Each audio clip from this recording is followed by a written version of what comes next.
Yeah, y'all, changing my oxygen sensor. Look at that. That broke.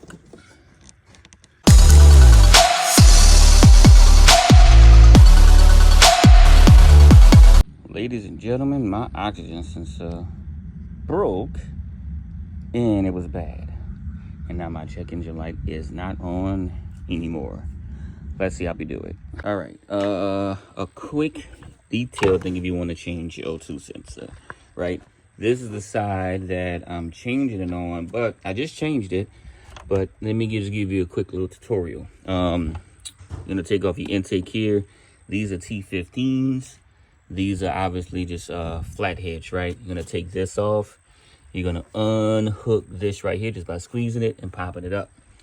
After you do that, it's gonna look like this. Now on this side, there is this tube here that plugs into there.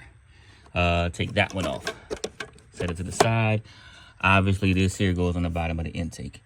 Now, the one that had to change was the rear after cat not check engine light, O2 sensor. I changed that. That's a new one in there. Pretty much put that in and got that working. This the harness off the car. This the new sensor, and that is gonna go where that is. But and there go the sensor that's bad right there. I don't think the sensor itself is bad. It's the plug broke. But yeah, gas mileage is trash because of this. All right, so peep this out, y'all. This the old one, and that go the hole. But yeah, this thing here just look trash, and that's a new one. So that's the wire. Go cut that, re-zip it, put it together. But it's not that hard. It's just that, man, ain't no kind of space. Like, all my arm bruised up, but got it off. Here are the two plugs. Now, you're going to notice one with 5 wires. You're going to notice one with 4. The one with 5 wires is the pre-cat. The one here is the post-cat. Pretty much slide this off here and then pull that up. Now, to make it a little bit easier, they have these little brackets that hold it. Right here, this is a T30. There's a T30 there. On this side here as well, you can change that. Pop that up, you can raise it up, and you can easily take either one of those off. But it's a very tight fit. Fortunately, my hands were able to fit on there. Get your O2 sensor tool like this, and take it out, put the other one in. Now, mine broke.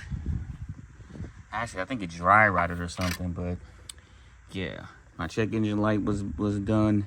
My gas mileage went from like, I don't know what, 300 miles a tank to 150. And this is why. This is the tip. Heavily burned. Yeah, this is bad. So I changed that and put the new one in. So I'm about to put it back together now. But that's just a quick little way to change that to save yourself like $500 from Audi. The biggest thing, like I said, getting your hands in there is really difficult.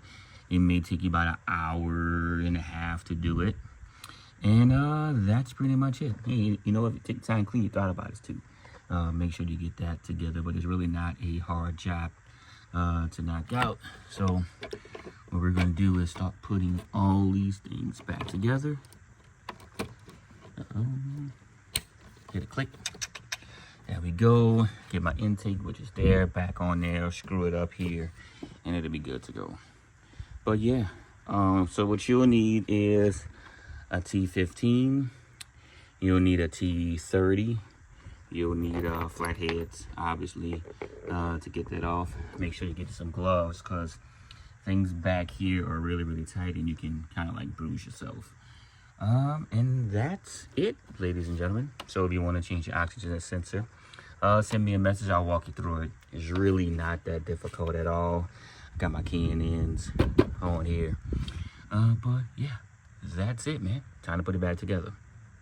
So there it is, y'all, off. But yeah, it was broke, just like I said. That's just throwing my code off, making my gas mileage bad. So out with the old. And no more check engine light, y'all. It is over.